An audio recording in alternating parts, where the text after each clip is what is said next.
Hi friends, welcome to our channel. நம்ம இந்த வீடியோவில் பார்க்க போகிறது என்ன அப்படின்னு பார்த்தீங்கன்னா, நேற்று லெசனுடைய கண்டினியூவேஷன் தான் 12th ஸ்டாண்டர்ட் பொலிட்டிக்கல் சயின்ஸ் புக்கில் இருக்கக்கூடிய 2வது லெசன் வந்து நம்ம பார்த்துட்ருக்கோம். அதில் நேற்று பார்த்தது வந்து மக்களவை மற்றும் மாநிலங்களவை, இந்த 2 அவைகளுக்கான அதிகாரங்கள் என்னென்ன இருக்குது, மக்களவையும் மாநிலங்களவையும் ஒரே மாதிரியான அதிகாரங்கள் எதில் இருக்குது, வெவ்வேறுபட்ட அதிகாரங்கள் எதில் இருக்குது, மாநிலங்களவைக்குன்னு சில சிறப்பு அதிகாரங்கள் என்னென்ன இருக்குது அப்படிங்கிறத பார்த்தோம்.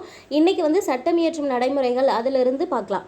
சட்டம் இயற்றும் நடைமுறைகள் அப்படின்னா பேசிக்காக ஒரு சட்டம் வந்து கொண்டு வராங்க அப்படின்னா அதை முதல்ல வந்து முன் மசோதாவாக தாக்கல் செய்வாங்க. அந்த தாக்கல் செய்யப்பட்ட மசோதா மீது மக்களவையிலும் மாநிலங்களவையிலும் விவாதங்கள் நடைபெறும். அந்த விவாதங்களுக்கு பிறகு அதில் ஏதாவது திருத்தங்கள் இருந்தால் அந்த திருத்தங்கள் எல்லாம் செஞ்சு முடித்து சட்டமாக வந்து ஒப்புதல் பெறத்துக்கு என்ன மாதிரியான நடவடிக்கைகள் இருக்குது அப்படிங்கிறத தான் பார்க்க போகிறோம். இந்திய நாடாளுமன்றத்தில் சட்டம் இயற்றும் நடைமுறைகள் அதன் மக்களாட்சி தத்துவத்தின் நம்பகத்தன்மையை வெளிப்படுத்துவதாக அமைந்துள்ளது. நம்ம நாடே பார்த்திங்கன்னா மக்களாட்சி தத்துவத்தின் அடிப்படையில் தான் ஆட்சி செய்யக்கூடிய ஒரு நாடு அப்படின்னு சொல்கிறாங்க. ஸோ அந்த மக்களாட்சி தத்துவத்தின் அடிப்படையில் தான் இருக்குது அப்படிங்கிறதுக்கு நம்பிக்கையூட்டக்கூடிய வகையில் அமையிறது தான் இந்த சட்டம் இயற்றக்கூடிய நடைமுறைகள் அப்படிங்கிறது தான் இந்த கான்செப்டில் சொல்ல வராங்க.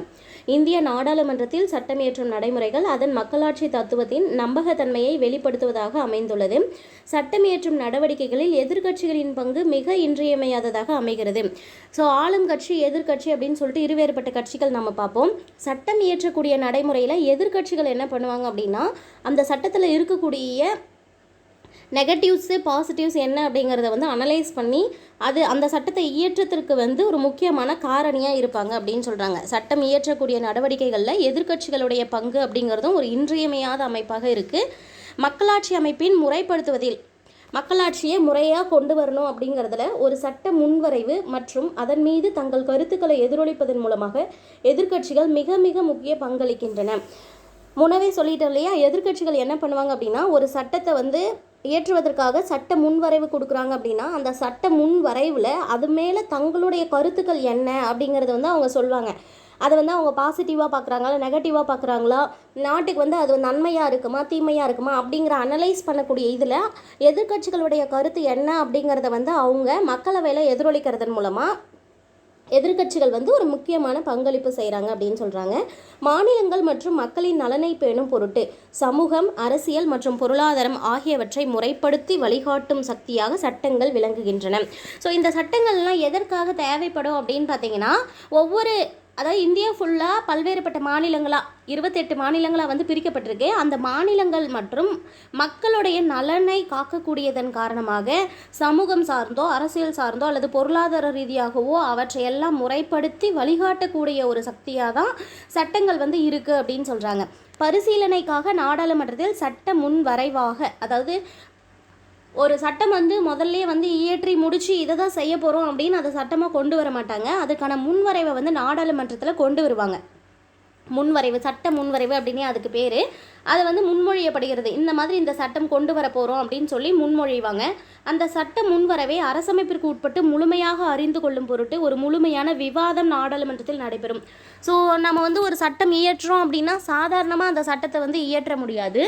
நமக்குன்னு அரசியலமைப்பு புத்தகத்தில் கொடுக்கப்பட்டிருக்கிற ஆர்டிக்கல் பேஸ்லேயோ அதில் இருக்கக்கூடிய அடிப்படை கருத்துக்கள் பேஸ் பண்ணி தான் அந்த சட்டம் வந்து இயற்றப்படுதா அப்படிங்கிறத வந்து தெரிஞ்சுக்கிறதுக்காக அனலைஸ் பண்ணி விவாதம் நடக்கும். எங்கே? நாடாளுமன்றத்தில் விவாதம் நடக்கும். அந்த மாதிரி அந்த சட்ட முன்வரைவின் மீது நாடாளுமன்றத்தில் நடக்கக்கூடிய விவாதங்கள் வந்து சரியானதாக இருந்து அதில் மாற்றங்கள்லாம் கொண்டு வரப்பட்டு நாடாளுமன்றம் அந்த சட்ட முன்வரைவை ஏற்றுக்கொண்ட பிறகு, சரியா, நாடாளுமன்றத்தால் ஏற்றுக்கொள்ளப்பட்டு முன்வரைவானது குடியரசுத் தலைவரின் ஒப்புதல் அளிக்கப்பட்ட பிறகுதான் சட்டமாக இயற்றப்படும்.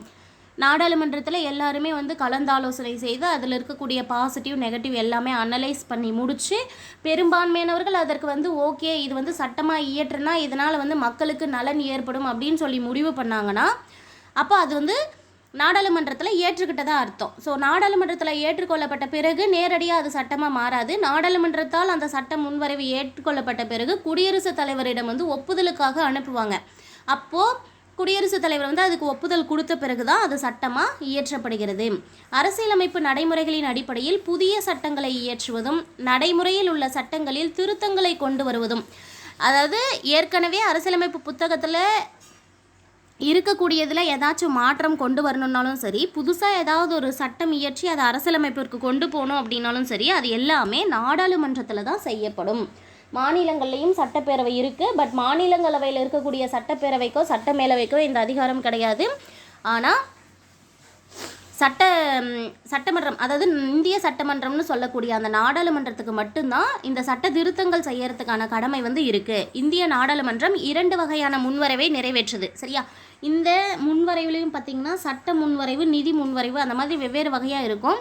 முக்கியமாக 2 வகையான முன்வரைவுகள் என்ன அப்படின்னு பார்த்திங்கன்னா, 2 மட்டும் மொத்த முன்வரைவு எல்லாத்தையுமே 2 விதத்தில் ஸ்ப்ளிட் பண்ணுவாங்க. எப்படி அப்படின்னா, நிதி சார்ந்தவை, நிதி சாராதவை, அதாவது பணம் தொடர்பானவை, பணம் தொடர்பற்றவை அப்படிங்கிற மாதிரி. அதை தான் இங்கே கொடுத்துருக்காங்க பாருங்கள். நிதி முன்வரைவு ஒன்று வந்து நிதி முன்வரைவு, இன்னொன்று நிதி சாராத முன்வரைவு அல்லது சாதாரண அப்படின்னு சொல்லி அதை வச்சுக்கலாம். சரி, பணம் தொடர்பானதாக இருந்தால் அது நிதி முன்வரைவுன்னு சொல்லுவோம். பணம் இல்லாததாக இருந்தால் அது சாதாரண அல்லது பொது முன்வரைவு அப்படின்னு சொல்லுவோம். ஒரு சாதாரண சட்ட முன்வரைவு ஒரு சட்டமாக இயற்றப்படுவதற்கு முன்பு பல்வேறு நிலைகளை கடந்து வர வேண்டும். நார்மலாகவே ஒரு சட்ட முன்வரைவு இருக்குது அப்படின்னா அது வந்து சட்டமாக மாறுறதுக்கு முன்னாடி எத்தனை நிலைகளை கடந்து வரணும் அப்படிங்கிறது வந்து நமக்கு படிப்படியாக கொடுத்துருப்பாங்க. சாதாரண முன்வரைவுகளை நிறைவேற்றுவதற்கு நடைமுறைகளை வந்து எத்தனையாக பிரிக்கிறாங்க அப்படின்னா, ஃபஸ்ட்டு சட்ட முன்வரைவை எத்தனை பிரித்தாங்க? 2ஆக பிரித்தாங்க. ஒன்று சாதாரண முன்வரைவு அல்லது நிதி சாராதன்னு அர்த்தம். இன்னொன்று வந்து நிதி முன்வரைவு அப்படின்னு பார்த்தோம். இதுலேயே இந்த சாதாரண முன்வரைவை 2ஆக பிரிக்கிறாங்க. ஒன்று என்ன அப்படின்னா, ஒரு சாதாரண சட்ட முன்வரைவு பின்வரும் நிலைகளை கடந்து 2 அவைகளிலும் விவாதிக்கப்பட்டு ஆலோசனைகள் வழங்கப்பட்டு ஒப்புதல் பெற்றிருக்க வேண்டும். அதாவது ஒரு நார்மலான சட்ட முன்வரைவு எடுத்துக்கிறாங்க அப்படின்னா அவங்க சில நிலைகள் கொடுத்துருப்பாங்க. அந்த நிலைகள் எல்லாம் கடந்து 2 அவைகளிலும், அதாவது மக்களவை மற்றும் மாநிலங்களவை என்று 2 அவைகளிலுமே விவாதிக்கப்பட்டு, மக்களவையிலும் மாநிலங்களவையிலும் விவாதிக்கப்பட்டு ஆலோசனைகள் அனைத்தும் வழங்கப்பட்டு ஒப்புதல் பெறணும் அப்படின்னு சொல்கிறாங்க. முதல் நிலை என்ன அப்படின்னு பார்த்தோம்னா, சட்ட முன்வரைவானது ஏதாவது ஒரு அவையில் அறிமுகப்படுத்தப்படும். சாதாரண மசோதாவை அவங்க வந்து 2ஆக பிரிக்கிறாங்க பாருங்கள். ஒன்று கொடுத்துருக்கிற 2 அவையில், அதாவது மக்களவையிலோ அல்லது மாநிலங்களவையிலோ ஏதாச்சும் ஒரு அவையில் வந்து அந்த சட்ட முன்வரைவை அவங்க வந்து அறிமுகப்படுத்தணும். ஃபஸ்ட்டு அங்கு சட்ட முன்வரைவு வாசிக்கப்படுகிறது. பெரும்பாலான முன்வரைவுகள் அந்த எந்த சம்மந்தப்பட்ட ஒரு முன்வரைவாக இருக்கோ அது சம்மந்தப்பட்ட அமைச்சர்களால் அறிமுகப்படுத்தப்படும். அந்த சட்ட முன்வரைவை யார் அறிமுகப்படுத்துவாங்க அப்படின்னா, இப்போ வந்து நிதி தொடர்பான ஒரு சட்ட முன்வரைவாக இருக்குன்னா நிதி அமைச்சர் வந்து அந்த முன்வரைவை அறிமுகப்படுத்துவாங்க மக்களவையில் அல்லது மாநிலங்களவையில். ஏதாச்சும் ஒரு அவையிலன்னு சொல்லியிருக்காங்க இல்லையா? மக்களவையோ மாநிலங்களவையோ எந்த அவையை எடுத்துக்கிட்டாலும் நிதி தொடர்பானதாக இருந்தால் நிதி அமைச்சர் அறிமுகப்படுத்துவாங்க. இதுவே நிதி சாராதது அப்படின்னு சொல்லி இப்போ டேமு அந்த மாதிரி இருக்குது அப்படின்னு பார்த்திங்கன்னா, நீர் வளத்துக்குன்னு சொல்லிட்டு ஒரு அமைச்சர் இருப்பாங்களா, அந்த மாதிரியான அமைச்சர் வந்து அதை வந்து அறிமுகப்படுத்துவாங்க. இது மாதிரி தனிப்பட்ட ஒவ்வொரு துறைக்கும் இருக்கக்கூடிய அமைச்சர்கள் அவங்க துறைகளுக்கு கீழே வர முன்வரைவுகளை வந்து அவங்க தான் வந்து அறிமுகப்படுத்துவாங்க. அதை தான் சொல்கிறாங்க. அந்த முன்வரைவு குறிப்பிட்ட தொழில்துறை சார்ந்த தொழில்நுட்ப வல்லுநர்களால் முன்வரைவு செய்யப்பட்டு அமைச்சரவை ஒப்புதல் பெற வேண்டும். அது மட்டும் இல்லாமல் அந்த அமைச்சர் தான் அறிமுகப்படுத்துகிறாங்கிறத அமைச்சர் வந்து அறிமுகப்படுத்துவாங்கன்றதை தாண்டி அந்த முன்வரைவு குறிப்பிட்ட தொழில்துறை சார்ந்த தொழில்நுட்ப வல்லுநர்களால், ஸோ நிதி தொடர்பானது அப்படின்னா நிதித்துறை சார்ந்த தொழில்நுட்ப வல்லுநர்களால் தயாரிக்கப்பட்டு அது முன்வரைவு செய்யப்பட்டு அமைச்சரவை ஒப்புதல் பெறணும். அதுக்கு முன்னாடியே அமைச்சரவை அப்படிங்கிறது பார்த்திங்கன்னா எல்லா மெம்பர்ஸையும் சேர்த்து இருக்க மாட்டாங்க. ஒரு 15 மெம்பர்ஸ் அந்த மாதிரி தான் இருப்பாங்க. அந்த அமைச்சரவை கிட்ட கொடுத்து ஒப்புதல் வாங்கிட்டு தான் அந்த கன்சர்ன் அமைச்சர் வந்து அவங்க கொண்டு வந்து அதை மக்களவையிலையோ மாநிலங்களவையிலோ அறிமுகப்படுத்துவாங்க. எந்த ஒரு நாடாளுமன்ற உறுப்பினரும் தனிநபர் முன்வரைவை அறிமுகப்படுத்தலாம். சாதாரண முன்வரைவு எப்படி இருக்கும் அப்படின்றத பார்த்துட்டோம். இன்னொன்று வந்து தனிநபர் முன்வரைவு அப்படின்னு சொல்லியிருக்கோம். அது வந்து அமைச்சர்கள் தான் அறிமுகப்படுத்தணும்னு இல்லை. நாடாளுமன்றத்தில் இருக்கிற எந்த ஒரு உறுப்பினராக இருந்தாலும், நாடாளுமன்றத்தில் பார்த்திங்கன்னா 543 உறுப்பினர்கள் ப்ளஸ் 2 உறுப்பினர்கள் அப்படி பார்த்தோம் இல்லையா மக்களவையில், அதில் இருக்கக்கூடிய எந்த உறுப்பினராக இருந்தாலும் மக்களவையில் வந்து அந்த முன்வரைவை அவங்க கொண்டு வரலாம், அறிமுகப்படுத்தலாம். அவ்வாறு அறிமுகப்படுத்தப்பட்ட பிறகு, சரியா, அவ்வாறு அறிமுகப்படுத்தப்பட்ட மக்களவை சபாநாயகருக்கோ அல்லது மாநிலங்களவை தலைவருக்கோ 1 மாதம் முன்பே தெரிவிக்க வேண்டும். ஆனால் இந்த தனிநபர் மசோதாவில் மட்டும் ஒரு முக்கியமான விஷயம் என்ன அப்படின்னு பார்த்தோம்னா, தனிநபர் மசோதாவுக்கு நான் வந்து ஒரு தனிநபர் மசோதா கொண்டு வர போகிறேன் அப்படிங்கிறது, இவர் வந்து ஒரு மக்களவை உறுப்பினராக இருக்காங்க அப்படின்னா, எந்த உறுப்பினர், மக்களவை அல்லது மாநிலங்களவைன்னு வச்சுக்கோங்களேன். மக்களவை உறுப்பினராக இருந்தால் மக்களவை தலைவரான சபாநாயகருக்கு 1 மாதம் முன்பாக தெரிவிக்க வேண்டும். அதுவே மாநிலங்களவை உறுப்பினராக இருந்தால் மாநிலங்களவையின் தலைவரான துணை குடியரசுத் தலைவர் இருக்காங்க இல்லையா, மாநிலங்களவை தலைவருக்கு 1 மாதம் முன்பாகவே தெரிவிக்க வேண்டும். அதன் பிறகு தனிநபர் முன்வரைவை சமர்ப்பிக்கும் நாள் குறிப்பிட்டு நாடாளுமன்ற அவையில் அது அறிமுகப்படுத்தப்படும் அப்படின்னு சொல்கிறாங்க. பொதுவாக வரைவு நிலையில் உள்ள முன்வரைவுகளின் மீது விவாதம் ஏதும் நிகழ்த்தப்படுவதில்லை. ஏனென்றால் அது ஒரு அலுவல் சார்ந்த நடவடிக்கை. அதாவது ஒரு முன்வரைவு அந்த சட்ட வல்லுநர்கள் இருக்காங்க இல்லையா, குறிப்பிட்ட துறை சார்ந்த சட்ட வல்லுநர்கள், அவங்க அதை உருவாக்கிட்டு இருக்கும்போது அதை பற்றி எந்த விவாதங்களுமே நாடாளுமன்றத்தில் நடைபெறாது. ஏன்னா அவங்க அதை உருவாக்குறதுக்கு முன்னாடி வரைக்கும் அது ஒரு அலுவல் சார்ந்த வேலையாக மட்டும்தான் இருக்கும். அவங்க அதை ஃபுல்லாக உருவாக்கி முடிச்சதுக்கு பிறகு எப்போ நாடாளுமன்றத்தில் கொண்டு அதை முன்வரைவாக தாக்கல் செய்கிறாங்களோ, அமைச்சர்கள்கிட்ட ஒப்புதல் பெற்று, அமைச்சரவையில் ஒப்புதல் பெற்று, அதன் பிறகு தான் அது என்ன ஆகும் அப்படின்னு பார்த்தீங்கன்னா முன்வரைவு அப்படிங்கிற வடிவத்தை பெறும். அது வரைக்கும் அது முன்வரைவு அப்படிங்கிற கன்சர்னுக்குள்ளார வராது. அதே போல் அது வரைக்கும் அது அலுவல் சார்ந்ததாக இருக்கும். முன்வரைவு சமர்ப்பிச்சிட்டாங்கன்னு வச்சுக்கோங்களேன், முன்வரைவு கொண்டு வந்துடுறாங்க. அதன் பிறகு இந்திய அரசிதழில் பிரசுரிக்கப்படும். ஒரு முன்வரைவை சமர்ப்பித்த பிறகு அது எதில் பிரசுரிக்கப்படுகிறது அப்படின்னா இந்திய அரசிதழில் பிரசுரிக்கப்படும். அதே போல் சபாநாயகர் அல்லது அவைத்தலைவர் முதல் வாசிப்புக்கு முன்னரே சில முன்வரைவுகளை அரசிதழில் வெளியிட அனுமதிக்கலாம். இந்திய அரசிதழில் பிரசுரிக்கப்பட்ட பிறகு சபாநாயகராக இருந்தாலும் சரி, அவைத்தலைவராக இருந்தாலும் சரி, முதல் வாசிப்புக்கு முன்னரே சில முன்வரைவுகளை அரசிதழில் வெளியிட அனுமதிக்கலாம். முதல் வாசிப்பிற்கு பிறகு தான் மேக்சிமம் பார்த்திங்கன்னா சமர்ப்பிக்கப்பட்ட பிறகு அரசிதழில் பிரசுரிப்பாங்க. ஆனால் சபாநாயகர் அல்லது அவைத்தலைவர் என்ன பண்ணலாம் அப்படின்னா முதல் வாசிப்புக்கு முன்னாடியே ஒரு சில முன்வரைவுகளை மட்டும் அரசிதழில் கெசட்டில் வெளியிடலாம் அப்படின்னு சொல்கிறாங்க. அப்போது அந்த முன்வரைவை சமர்ப்பிப்பதற்கு எந்த தீர்மானமும் நமக்கு தேவைப்படுவது இல்லை. அந்த முன்வரைவை சமர்ப்பிக்கிறதுக்கு எந்த தீர்மானமும் நமக்கு தேவையில்லைன்னு சொல்கிறாங்க. முன்வரைவின் முதல் வாசிப்பு நடைபெற்ற 2 நாள் கால இடைவேளைக்கு பிறகு 2வது வாசிப்பு நடைபெறும். ஸோ ஒரு சட்ட முன்வரைவு இருக்குது அப்படின்னா ஃபஸ்ட்டு முதல் வாசிப்பு நடைபெறும், அப்புறம் 2ஆம் வாசிப்பு நடைபெறும், அப்புறம் 3வது வாசிப்பு நடைபெறும். 3 வாசிப்புகளுக்கு பிறகு தான் அது ஒப்புதலுக்கே அனுப்பப்படுகிறது. அவையில் ஏற்றுக்கொள்ளப்படுகிறதா இல்லையாங்கிறது முடிவு செய்யப்படுகிறது. முதல் வாசிப்பு அப்படிங்கிறது நடந்ததுக்கு பிறகு 2ஆம் வாசிப்பு நடக்கிறதுக்கு 2 நாட்கள் கால இடைவெளி விடப்படுகிறது. எத்தனை நாட்கள் கால இடைவெளி? 2 நாட்கள். ஸோ முதல் வாசிப்பிற்கு பிறகு 2 நாட்கள் கால இடைவெளிக்கு பிறகு 2வது வாசிப்பு நடைபெறும். ஸோ 2வது வாசிப்பிற்கு 2 நாள் இடைவெளி அப்படின்னு ஞாபகம் வச்சுக்கோங்க. அந்த நிலையில் கீழ்கண்ட 4 நிலைகளில் ஏதாவது ஒன்று பின்பற்றப்படும். அதாவது அந்த 2 நாள் கேப் இருக்குது பார்த்தீங்களா, அந்த நிலையில் அந்த முன்வரைவு மன்றத்தின் பரிசீலனைக்காக உடனடியாக எடுத்துக்கலாம். அதாவது நாடாளுமன்றத்தில் பரிசீலனை செய்யறதுக்கு உடனடியாக எடுத்துக்கொள்ளப்படலாம். அப்படி இல்லைன்னா நாடாளுமன்றத்திலிருந்து தேர்வு குழுவுக்கு அனுப்பி வைக்கப்படலாம். தேர்வு குழு அப்படிங்கிறது அனலைஸ் பண்ணி இதை ஒப்புதல் கொடுக்கறதுக்கான ஒரு குழு தான். அந்த குழுவுக்கு அனுப்பி வைக்கப்படலாம். 2 அவைகளும் இணைந்த தேர்வு குழுவிற்கு அனுப்பி வைக்கலாம். ஸோ எந்த அவையோ அதோட தேர்வு குழுக்கு அனுப்பலாம். அப்படி இல்லைனா 2 அவைகளும் இணைந்த தேர்வு குழுவுக்கு அனுப்பலாம். பொதுமக்களுடைய கருத்துக்களை தெரிஞ்சுக்கணும் அப்படிங்கிறதுக்காக சுற்றுக்கும் விடலாம். அந்த 2 நாள் இடைவெளி எதற்காக கொடுக்குறாங்க அப்படின்னு பார்த்தீங்கன்னா இந்த 4 விஷயங்களுக்காக. அவங்க முதல் வாசிப்புலேயே அதை பற்றி எல்லாமே ப்ளஸ்ஸாகவே தெரியுது அப்படின்னா அவங்க உடனடியாக அதை பரிசீலனைக்கு எடுத்துக்கலாம். அது ஒன்று. அப்படி இல்லை, இதை பற்றி இன்னும் கொஞ்சம் அனலைஸ் பண்ண வேண்டியதாக இருக்குது அப்படின்னா நாடாளுமன்றம் என்ன பண்ணலாம் அப்படின்னா நாடாளுமன்றத்துடைய தேர்வு குழுவுக்கு அதை அனுப்பலாம். அப்படி இல்லையா நாடாளுமன்றத்தில் இருக்கக்கூடிய 2 அவைகளும் இணைந்த தேர்வு குழுவிற்கு அனுப்பலாம். 4வது ஒரு விஷயம் என்ன அப்படின்னா இது எல்லாத்தையும் தாண்டி பொதுமக்களுடைய கருத்துக்களை நம்ம தெரிஞ்சுக்கணும் அப்படிங்கிறதுக்காக சுற்றுக்கு விடப்படலாம். முன் வரைவுகளை பரிசீலனைக்கு நேரடியாக எடுத்துக்கொள்வது மிக அரிதாகவே நிகழும். நம்ம முதல் ஸ்டெப்பில் படித்தோம் இல்லையா, பார்த்த உடனே முதல் வாசிப்பிற்கு பிறகு முன்வரைவை நேரடியாக பரிசீலனைக்கு எடுத்துக்கொள்ளலாம். இது ரேராக தான் நடக்கும். மீதி இருக்கிற 3 நமக்கு நடக்கும். என்னென்ன அப்படின்னா ஒன்று தேர்வு குழுவுக்கு அனுப்புவாங்க, இல்லைனா 2 அவைகளும் இணைந்திருக்கக்கூடிய தேர்வு குழுவுக்கு அனுப்புவாங்க, அப்படி இல்லைனா மக்களுடைய கருத்துக்களுக்காக சுற்றுக்கு விடுவாங்க அப்படிங்கிறது தான். அடுத்து பாருங்கள், இந்த முன்வரைவு ஒருவேளை சுற்றுக்கு விடுறாங்க அப்படின்னா சரியா, இந்த 4வது வழிமுறையில் நம்ம பார்த்தோம் இல்லையா, மக்களுடைய கருத்துக்கள் தெரிஞ்சுக்கிறதுக்காக முன்வரைவை சுற்றுக்கு விடப்பட்டால் அவையின் சம்பந்தப்பட்ட செயலர் உள்ளாட்சி அமைப்புகள் மற்றும் அங்கீகரிக்கப்பட்ட சங்கங்களின் கருத்துக்களை அறிந்து கொள்ளும் வகையில் மாநில அரசுகள் வெளியிட சொல்லி மாநில அரசுகளை கேட்டுக்கொள்வார். ஸோ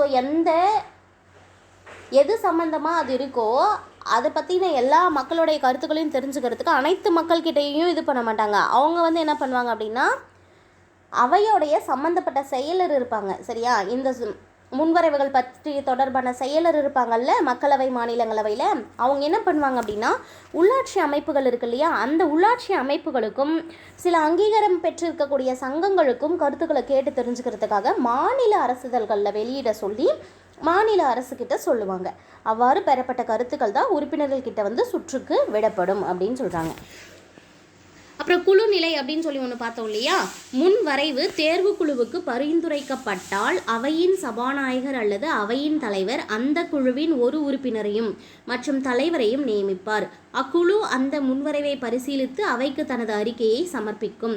இப்போ வந்து ஏதாச்சும் ஒரு விஷயத்திற்காக தனியாக ஒரு குழு அமைக்கப்படுகிறது அப்படின்னு சொல்லுவாங்க இல்லையா, அந்த மாதிரி தான் முன்வரைவு தேர்வு குழுவுக்கு பரிந்துரை செய்யப்படும் போது அவையில் இருக்கக்கூடிய சபாநாயகர் அதாவது மக்களவையாக இருந்தால் சபாநாயகரும் மாநிலங்களவையாக இருந்தால் அவையின் தலைவரும் அந்த குழுவின் ஒரு உறுப்பினர், அந்த குழுவில் ஒரு உறுப்பினர் ப்ளஸ் தலைவர் 2 பேரையும் நியமிப்பாங்க. அந்த குழு அந்த முன்வரைவை பரிசீலனை செய்து தன்னோட அறிக்கையை மறுபடியும் அவைக்கு சமர்ப்பிப்பாங்க. இது ஒரு ஸ்டெப்பு. இங்கே வந்து நமக்கு ஒரு சட்ட முன்வரைவு அது எந்த நிலைகளெல்லாம் கடக்குது அப்படின்னு பாருங்களேன். முதல் வாசிப்பு, 2ஆம் வாசிப்பு. இந்த இடத்துல சொல்லுங்கள், முதல் வாசிப்பிற்கும் 2ஆம் வாசிப்பிற்கும் இடையே எத்தனை நாட்கள் இடைவெளி கொடுப்பாங்க? 2 நாட்கள். எதற்காக அப்படின்னா 4 விதமான செயல்பாடுகளுக்காக. உடனடியாக ஏற்றுக்கொள்வதற்காக, அப்படி இல்லைன்னா மக்களுடைய கருத்துக்களை வந்து கேட்பதற்காக பரிசீலிக்கப்படும், அப்படி இல்லைன்னா தேர்வு குழுவுக்கு அனுப்பி வைக்கப்படுகிறது, அப்படி இல்லைன்னா இன்னொரு மெத்தட் என்னென்னா 2 அவைகளிலும் இருக்கக்கூடிய இணைந்த தேர்வுக்குழு இருக்கு இல்லையா, அதற்கு அனுப்பி வைக்கும். இதுக்காக. அடுத்தது குழுநிலை, அதுக்கப்புறம் அறிக்கை நிலை. இந்த குழுநிலை அறிக்கை நிலையெல்லாம் முடிஞ்சதுக்கு பிறகு தான் 3வது வாசிப்பு வரும், ஞாபகம் வச்சுக்கோங்க. அறிக்கை நிலை அப்படிங்கிறது வந்து ஒரு மிக முக்கியமான நிலை. ஒரு சட்டம் வந்து இயற்றப்படுகிறது அப்படின்னா அதுலேயே மிகவும் முக்கியமான நிலை எது அப்படின்னு பாருங்கள், அறிக்கை நிலை அப்படிங்கிறது தான். அதில்தான் அந்த முன்வரைவின் உட்கூறுகள் ஒவ்வொன்றும் விவாதத்திற்கு உட்படுத்தப்படுகிறது. அறிக்கை நிலை அப்படிங்கிறது ஒரு மிக முக்கியமான ஒரு நிலை. அதில் தான் அந்த முன்வரைவுடைய உட்கூறுகள் ஒவ்வொன்றும் விவாதத்திற்கு உட்படுத்தப்படுகிறது. இந்த நிலையில் என்ன ஆகும் அப்படின்னு பார்த்திங்கன்னா, அந்த அறிக்கை அசல் முன்வரைவு மற்றும் தேர்வு கமிட்டி அறிக்கையோடு இணைந்து சுற்றுக்கு விடப்படுகிறது. சரியா? அசல் முன்வரைவோடும் தேர்வு கமிட்டியோடைய அறிக்கையோடும் சேர்த்து இணைத்து சுற்றுக்கு விடப்படுகிறது. அந்த அறிக்கை நிலை என்பது அந்த முன்வரைவிற்கு இறுதி வடிவம் கொடுப்பது. ரொம்ப முக்கியமானது. ஒரு சட்ட முன்வரைவு இருக்குன்னா அதை இறுதி வடிவம் கொடுக்கக்கூடிய நிலை எது அப்படின்னு பார்த்திங்கன்னா அறிக்கை நிலை தான்.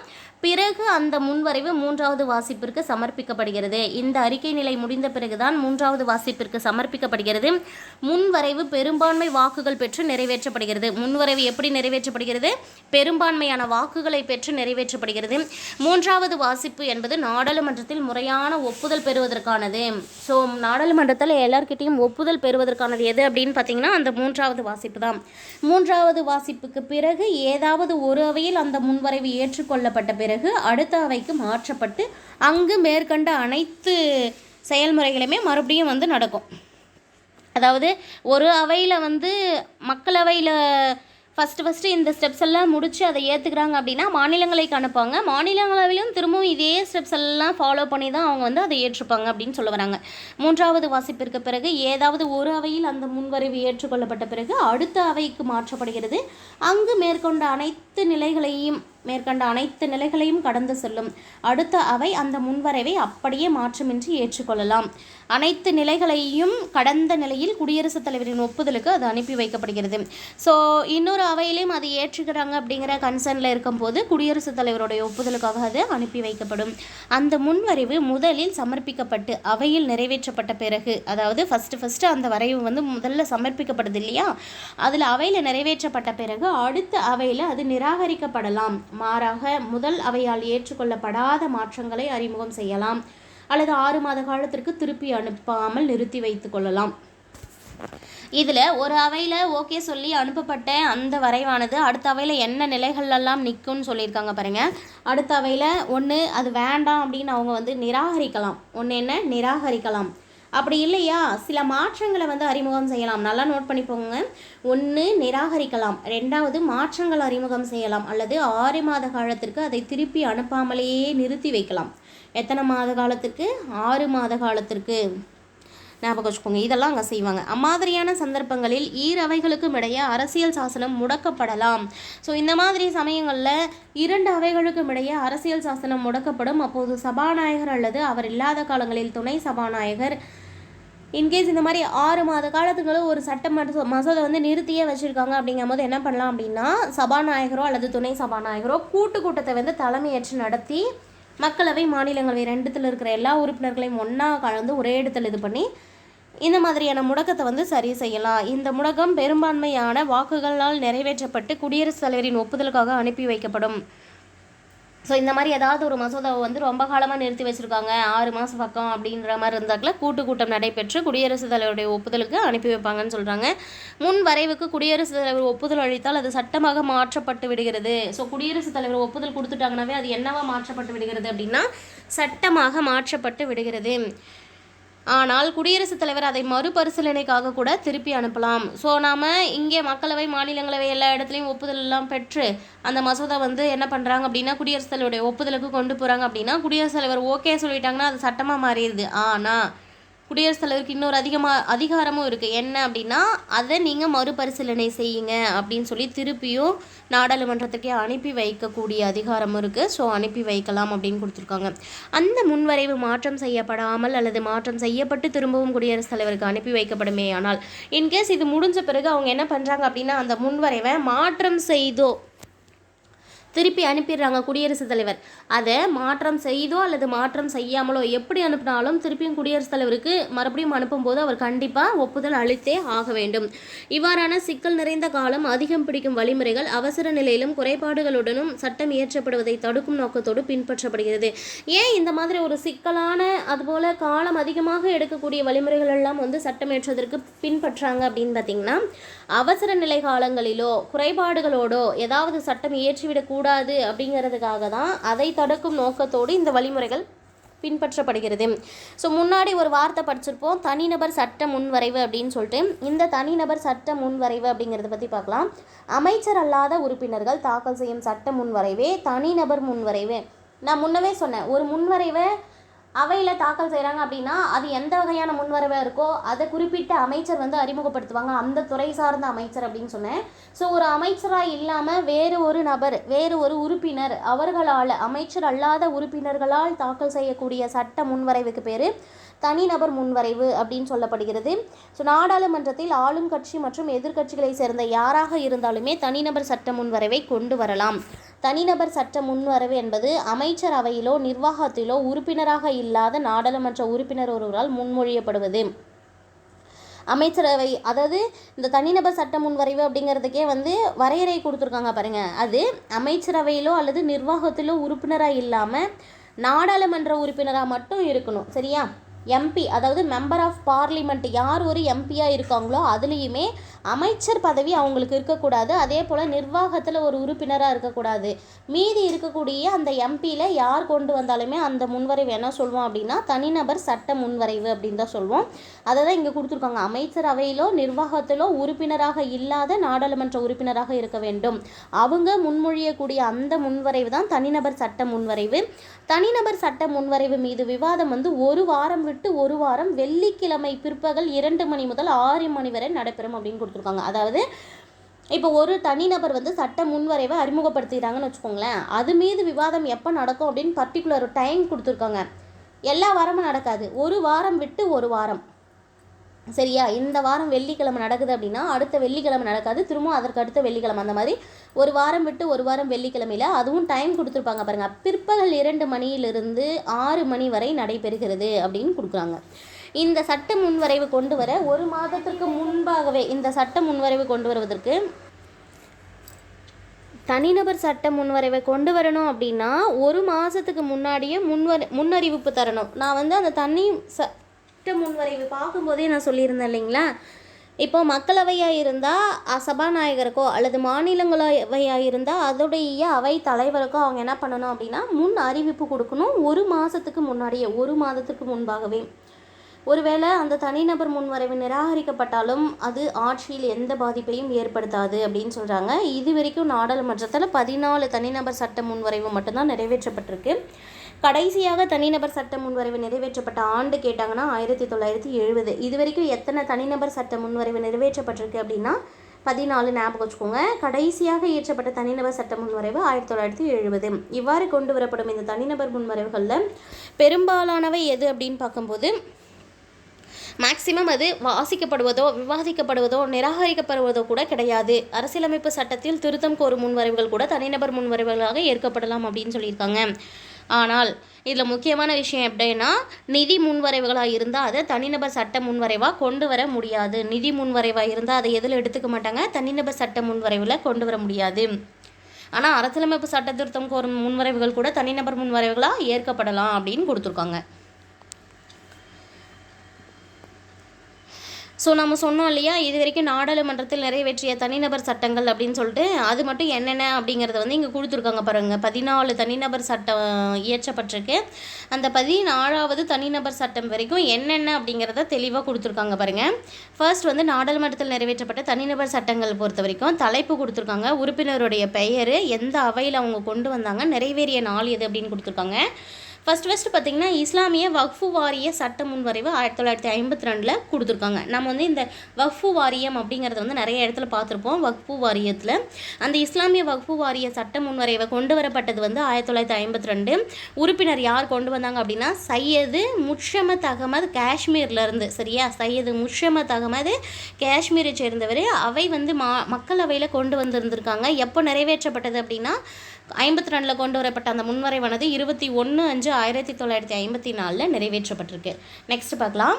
இந்திய பதிவு திருத்த சட்ட முன்வரைவு 1955 கொண்டு வந்திருக்காங்க. இந்திய பதிவு திருத்த சட்ட முன்வரைவு 1955. எஸ்சி சமந்தா அப்படிங்கிறவங்களால மக்களவையில் கொண்டு வரப்பட்டது, ஏற்றுக்கொள்ளப்பட்டது பார்த்திங்கன்னா நிறைவேறியது 6/4/1956. 6/4/1956 ஏற்றுக்கொள்ளப்பட்டிருக்கு. மூன்றாவதாக பார்க்குறது வந்து நாடாளுமன்ற செயல்முறைகள் வெளியீட்டு தடுப்பு சட்ட முன்வரைவு 1956.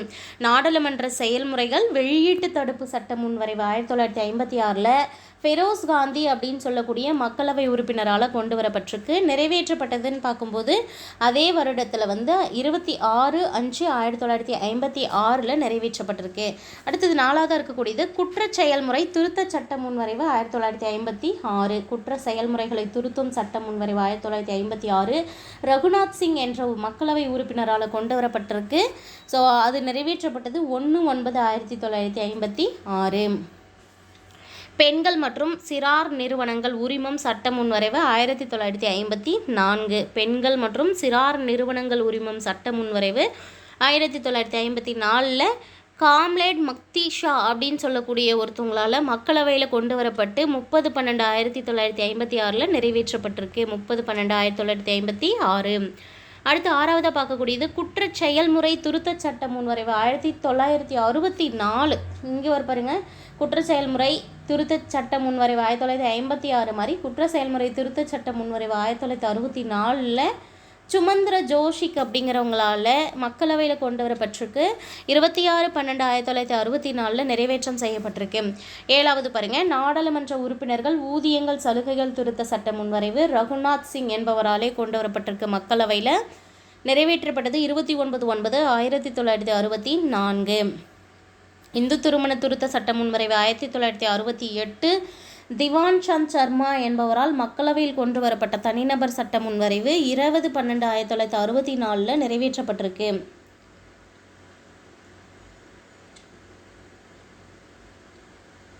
அடுத்து பாருங்கள், உச்ச நீதிமன்றம் உயர்மன்ற குற்ற விசாரணை விரிவாக்கம் சட்ட முன்வரைவு 1968 கொண்டு வரப்பட்ட ஆனந்த் நாராயண் முல்லா என்பவரால் மக்களவையில் கொண்டு வரப்பட்ட தனிநபர் சட்ட மசோதா நிறைவேற்றப்பட்டது 9/8/1970. பண்டைய வரலாற்று நினைவு சின்னங்கள் மற்றும் அகழாய்வு பகுதிகள் மற்றும் மிச்சங்கள், அதாவது தேசிய முக்கியத்துவ பிரகடனத்தின்படி சட்ட முன்வரைவு 1954 கொண்டு வரப்பட்டது. டாக்டர் ரகுநீர் சிங் என்பவரால் மாநிலங்களவையில் கொண்டு வரப்பட்ட சட்ட முன்வரைவு 15/12/1956 ஏற்றுக்கொள்ளப்பட்டிருக்கு. இது ஆக்சுவலாக வந்து மக்களவையில் இருந்தது எல்லாமே லைனாக கொடுத்துட்டாங்க, இப்போ மாநிலங்களவையில் கொடுத்துருக்காங்க. அடுத்தது பாருங்கள், இந்து திருமண திருத்த சட்ட முன்வரைவு 1956 டாக்டர் சீதா பரமானந்த் அப்படிங்கிறவங்களால மாநிலங்களவையில் கொண்டு வரப்பட்டது. 20/12/1956 நிறைவேற்றப்பட்டது. 12வது பாருங்கள், அநாதை இல்லங்கள் மற்றும் இதர அறக்கட்டளை இல்லங்கள் மேற்பார்வை மற்றும் கட்டுப்பாடு சட்ட முன்வரைவு 1960 கைலாஷ் பிகாரி லால் அப்படிங்கிறவங்களால மாநிலங்களவையில் கொண்டு வரப்பட்டது. 9/4/1960 நிறைவேற்றம் செய்யப்பட்டது. கடல்சார் காப்பீட்டு சட்ட முன்வரைவு 1960 கொண்டு வரப்பட்டது. கொண்டு வந்தவர் NP பர்கவா அப்படிங்கிற சொல்லக்கூடிய மாநிலங்களவை உறுப்பினர். 18/4/1963 நிறைவேற்றப்பட்டிருக்கு. இந்திய தண்டனை சட்டம் திருத்த சட்ட முன்வரைவு 1963 திவான் சமன்லால் என்பவரால் மாநிலங்களவையில் கொண்டு வரப்பட்ட முன்வரைவு 7/9/1969 நிறைவேற்றப்பட்டிருக்கு. ஸோ இது எல்லாமே பார்த்திங்கன்னா அந்த இயரும் நிறைவேற்றப்பட்டதும் ஒரு கனெக்டிவிட்டி இருக்கும். இங்கே 63 இருக்குது, 69 இருக்குது, 60 இருக்குது, 63 நிறைவேற்றப்பட்டிருக்கு. ஆனால் இந்த இடத்துல பாருங்களேன், எத்தனாவதுன்னா 8வது பாருங்களேன், இந்து திருமண திருத்த சட்ட முன்வரைவு 1968, ஆனால் அறிமுகப்படுத்தி அது நிறைவேற்றப்பட்டது 20/12/1964 இருக்குது. இது மட்டும் எனக்கே இங்கே ரீட் பண்ணும்போது கன்ஃபியூஸ்டாக இருக்குது. உங்களுக்கு இதை பற்றி நான் டீட்டெயில் தெரிஞ்சால் யாராச்சும் கமெண்ட் பண்ணுங்கள். கண்டிப்பாக மற்ற இந்த வீடியோ பார்க்குறவங்களுக்கும் இதை தெரியாதவங்க தெரிஞ்சுக்கிறதுக்கு யூஸ்ஃபுல்லாக இருக்கும். அடுத்து பாருங்கள், இங்கே என்ன கொடுத்துருக்காங்க அப்படின்னா, கடந்த 3 மக்களவைகளில் அறிமுகமான விவாதிக்கப்பட்ட தனிநபர் முன்வரைவுகள் எது அப்படின்னு கொடுத்துருக்காங்க பாருங்கள். மக்களவையில் 13வது அசம்பிளி, 14வது அசம்பிளி, 15வது அசம்பிளி வரைக்கும் கொடுத்துருக்காங்க. சரியா? அறிமுகப்படுத்தப்பட்டது 13ல் 343, ஆனால் விவாதம் செய்யப்பட்டது 17. அதுவே 14வது அசம்பிளி அப்போ அறிமுகப்படுத்தப்பட்டது 328, விவாதிக்கப்பட்டது 14. 15வதுல பார்த்திங்கன்னா 372 அறிமுகம் செய்யப்பட்டு 14 விவாதிக்கப்பட்டிருக்கு. 16வது மக்களவையில் 206 தனிநபர் முன்வரைவுகள் அறிமுகம் செய்யப்பட்டன. இதில் 6 மட்டுமே விவாதத்தில் எடுத்துக்கொள்ளப்பட்டது அப்படின்னு கொடுத்துருக்காங்க.